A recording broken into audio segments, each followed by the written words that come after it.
But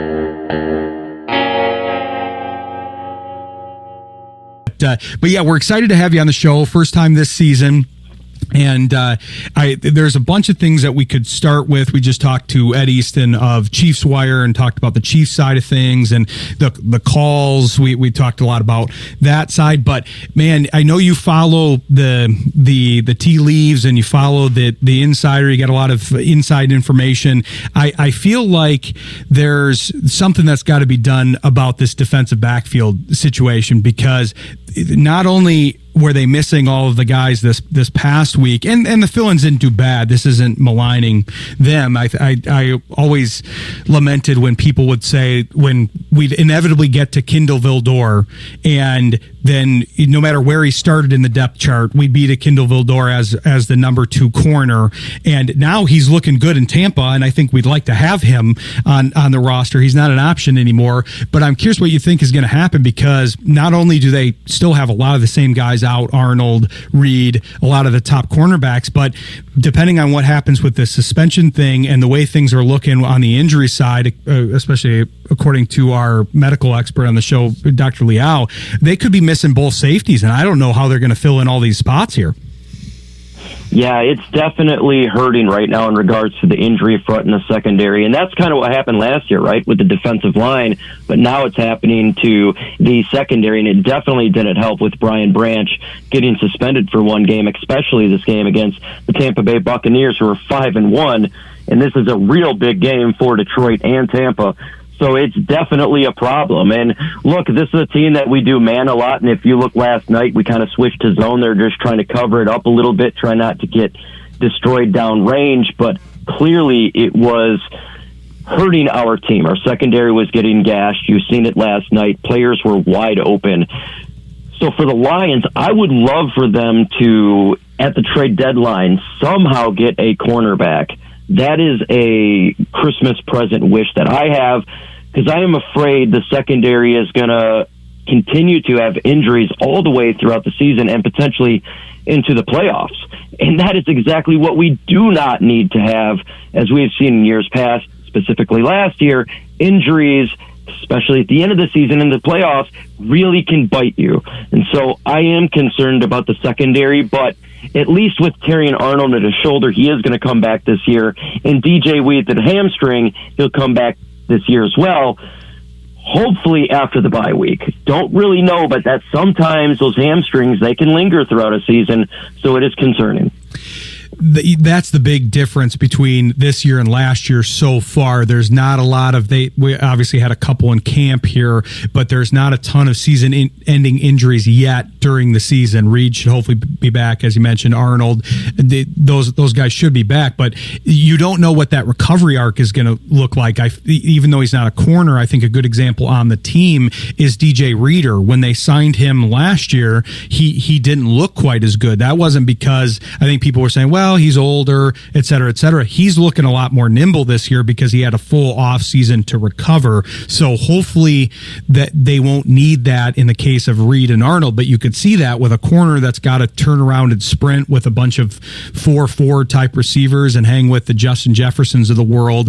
It's going to be tough for them to get to top speed after an injury. But I want to remind people, when Mike first came on the show, he actually correctly predicted that the Lions were going to go after Tim Patrick. So he's got a good handle on what happens with this team, because you've seen this as well as anybody, I'm sure, Mike, that we all try to kind of fantasy book things for the Lions, and we say, okay, they need a defensive end. Well, how about they go after Myles Garrett? That's an easy get. How about they get Max Crosby? That'll be easy to get on the Lions. Those are easy guys to want to go after. They're the top guys in the league, but that we all know that's not really the Lions' approach to things most of the time. They go for guys that are undervalued. They don't want to give up too many of their picks since they hit on so many. So I'm curious if you have your eyes on anybody for the trade deadline proximity here, because there's a couple guys that have kind of already been moved that I could see being on that list. I'm curious who's still on your list at the moment.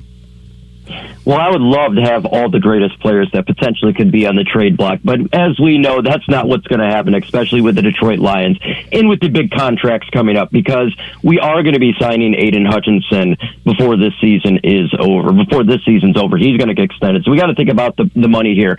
So when it comes to the players that I personally would like for the Lions to at least look at, is getting players that you potentially could get on the cheap when it comes to financial and obviously draft pick. We got 2 6th and 7th round draft picks, so we can use some of that assets. A player like Rick Woolen over there in Seattle, he's a defensive back still on a cheap deal, 26 years old, big-bodied player. Yeah, he's had an up and down season last year. Is not being utilized much this year, but that could be a really cheap option for the Lions. Throw them a 6th round pick. You're getting a guy that can instantly come in here and help out. That would be an option for Brad Holmes. Cheap deal, and they could determine after this year if they would like to keep him, just like they did with Carlton Davis in the trade deadline last year. They traded for him, and then obviously they didn't re-sign him. And same with Zadarius Smith. They just let him go. So that could be an option at the cornerback position that the Lions could look to get at. That was the exact guy that I had in mind. You and I are normally on the same page from what I've seen from your predictions and everything. So that was the number one guy for me, because I know about the kind of I think there's a bit of recency bias that's going on with him, because he came out, I believe he was a 5th round pick when he came out, not a much ballyhooed guy coming out of college, but he had a great first year or two. Then they've added some guys that work better in the current system, or he's had some issues with, I don't know, the coaching staff change. I'm not sure exactly what it is, maybe some injury issues, but it would be ironic if they could pick a guy like that up with, like you said, a 6th round pick or something in that neighborhood, because I think that's a tremendous value. He is used to playing man press coverage. He's got the frame for it, as you mentioned, and it would be ironic if, because Seattle, I love talking about the butterfly effect in sports, Mike, and this would be a double butterfly effect, because you'd have Witherspoon being taken by Seattle, both leading to then the Lions trade down in the draft and them getting all of those compound picks that were the extra picks at the last part of the Goff deal, where they then got Gibbs and they loaded up in that draft. If that could also lead to them getting Rick Woolen cheap, that Witherspoon pick for the Seahawks might be one of the most valuable picks that the Lions have ever had. Oh, absolutely. And it wouldn't be coincidentally because the Lions wanted to get him in the draft. We didn't get him. He goes to Seattle. And if we were to trade to get Rick Woolen, it would be a whole full circle going on right there. And also with the aspect with the trade, if people say, well, we don't have that type of assets to give away, this is how I would suggest that. Right now, we have 8 draft picks. Does anyone actually believe that 8 players on next year's draft is going to make this team, 8 rookies? No way with the amount of talent right now that's on the Lions roster. It is stacked. We're having problems getting players at the bottom when we're making our 53-man roster. So why not use one of those draft assets, even if it is just for this season? We're only talking about the rest of this season. Use one of those 6th-round picks. Solidify the secondary with a young player who is big-bodied, by the way. That is something that right now we're kind of missing. Carlton Davis was that guy. He's over there in New England right now. Terrion Arnold, he was supposed to step up. He's a little bit bigger, but DJ Reed's small guy. I would love to have that big-bodied player, because we're going to be going against wide receivers, especially in the playoffs. You're going to have Mike Evans. I'm sure Tampa Bay will be there. He's a big guy. There's some big receivers in the NFC. And so I'd like to have a cornerback that can match up with that size. It'd be good to have extra depth. Say everybody is healthy in the playoffs. Great. But you're still having another big body in there. Maybe you can utilize Rick Woolen at safety. We did that with Melifonwu last year. So there could be options that the Lions could use this player to help this defense out. That's a great point about Melifonwu. I didn't even think of that comp, but he obviously didn't work very well as a corner, which was the initial intention. But once he moved to safety, he was a bit of a revelation. He had the injury issues, but he was pretty important for them down the stretch. That was one of the key pieces by the time the season was out, even though safety was by far the strongest position on their defense remaining because Joseph and Branch both stayed healthy for the most part. The other two lines in front of them were beat up, so you had three really good safeties that they were finding room for. So I like that idea. I want to talk about that and one of the other points you made about the strength of the roster now and how that's kind of different for the Lions. We have to change our perspective, I think, a little bit as a result. But we're going to come back here with Mike Kimber. He's given us great stuff on the Lions so far, and we'll continue the conversation with him after the break. I'm back here with Mike Kimber. It's a great conversation as usual here with him. Mike, I think one of the interesting things I want to, well, I'll hit that next because I want to finish up the Tariq Woolen thing. I think that's an interesting use of him because that was clearly one of the emphasis.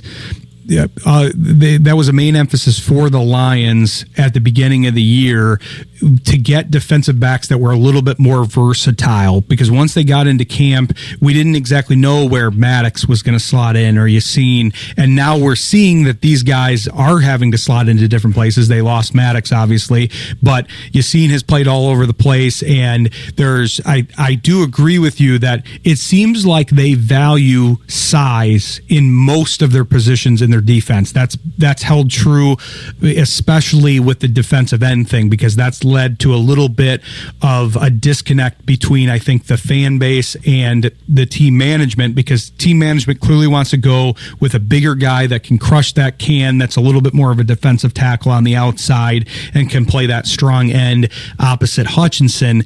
I do think they would value that with cornerbacks, but I think they then find some value in the undersized guys, because sometimes the guys that are bigger tend to then get overvalued a bit. That's not the case with Woolen, but a guy like Reed, as you mentioned, he might be undervalued because of his size and because of how he looks compared to a Jefferson, a Mike Evans. Same with a guy like Robertson. I feel like they got him at value for the same reason. But much like Isaac Tesla was a good pick on the offensive end, even though he had all those measurables, you don't want to stay away from the measurables if they're giving you something else. And I feel like Woolen would be one of those types of guys that would give them the right profile and then also have size, which is just a pure plus at that point.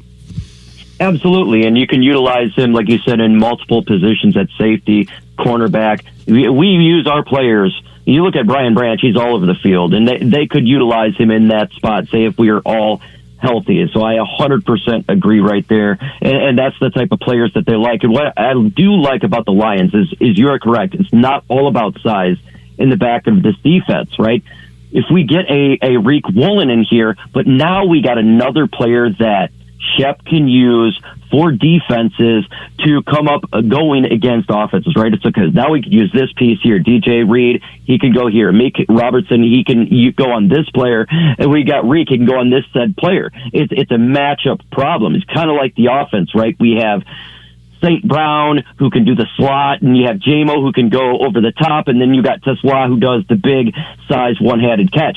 Same thing for the defense. It's matching up against the matchup, and I think that would be a strong idea, and it'd be good for this roster heading into the playoffs to have that different dimension on defense.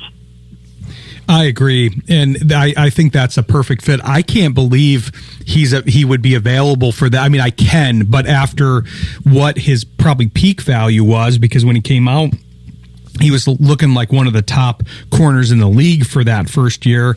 He was rising up everybody's charts, and now to see him fall, like you said, he's 26. He's still got some prime years left, so I feel like the Lions could do something with him. But I think you made another great point in what you're talking about with him, because I've been saying this a lot on the show with different things with the Lions, because you've been following the Lions for a long time, covering the Lions. There's a lot of things that are different about this current Lions tenure, and we have to to change our mindset from the past tenure, because in the past, our mindset was totally different as the season went on.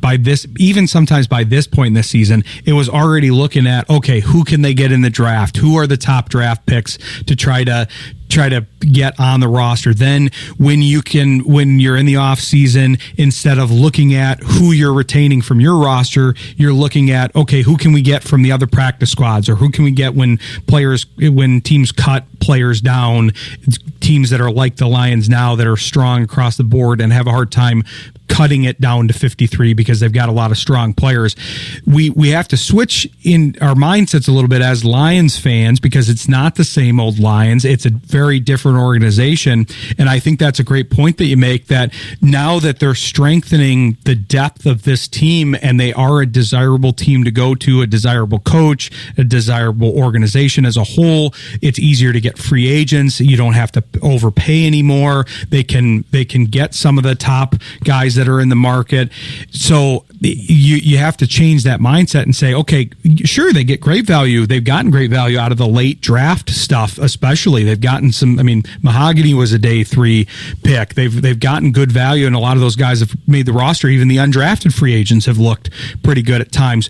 But even if those guys look good, you're probably not even going to be able to stash them to the practice squad because they're going to look too good and then get poached by other teams. So I like the idea that you're talking about, which is let's pool some assets. If we're close to a championship run, let's pool some assets to get somebody. I'm not talking about a Myles Garrett. I'm not talking about a Crosby. I'm talking about some guys that can fill in some holes like we're talking about with Woolen. You're not giving that up that much to get him, and so you might as well use some of those assets because you're in the position where you can compound 2 or 3 draft picks for one guy.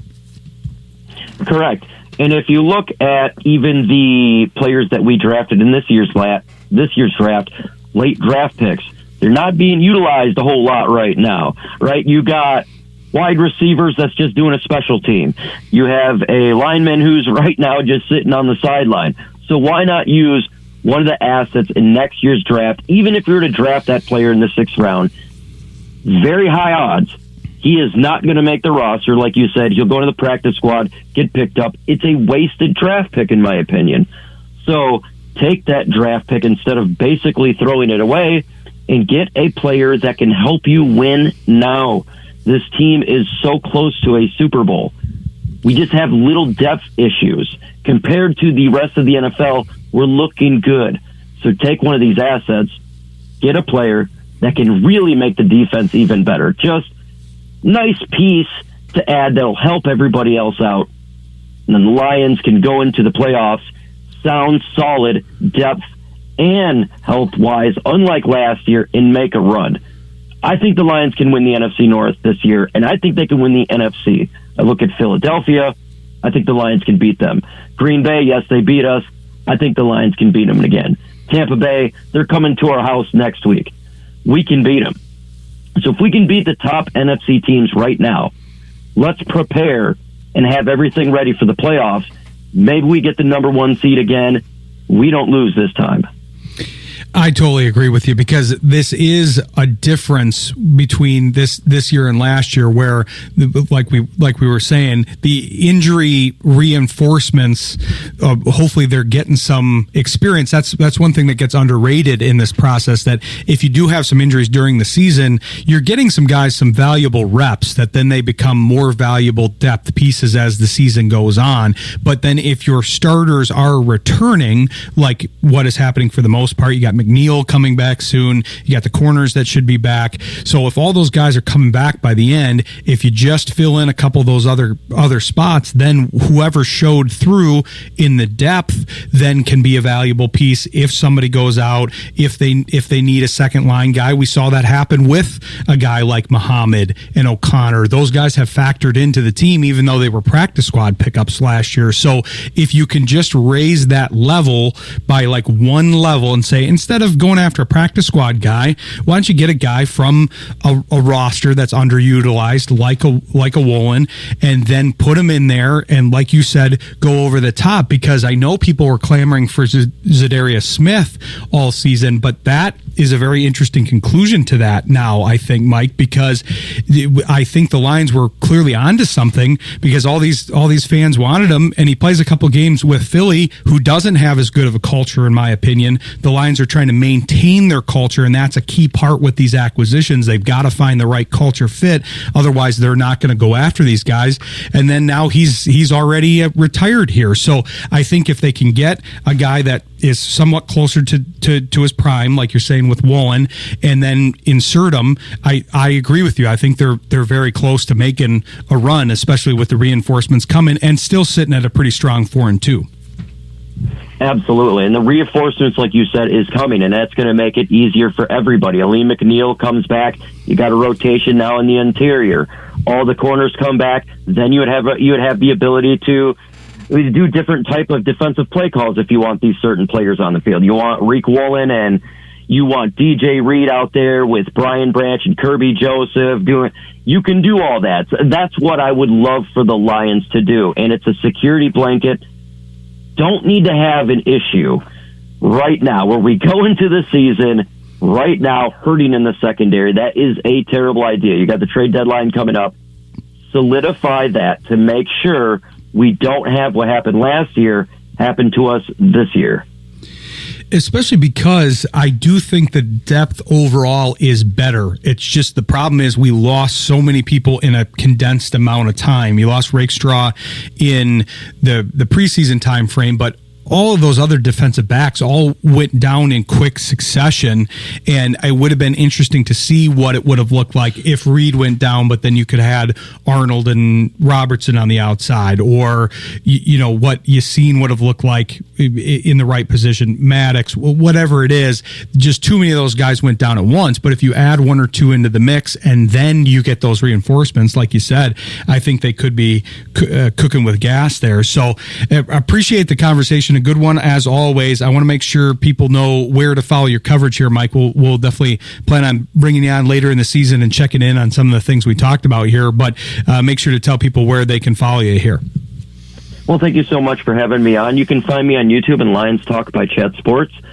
That's where all the Lions information is there. I'm dropping multiple videos a day, breaking news, all Lions.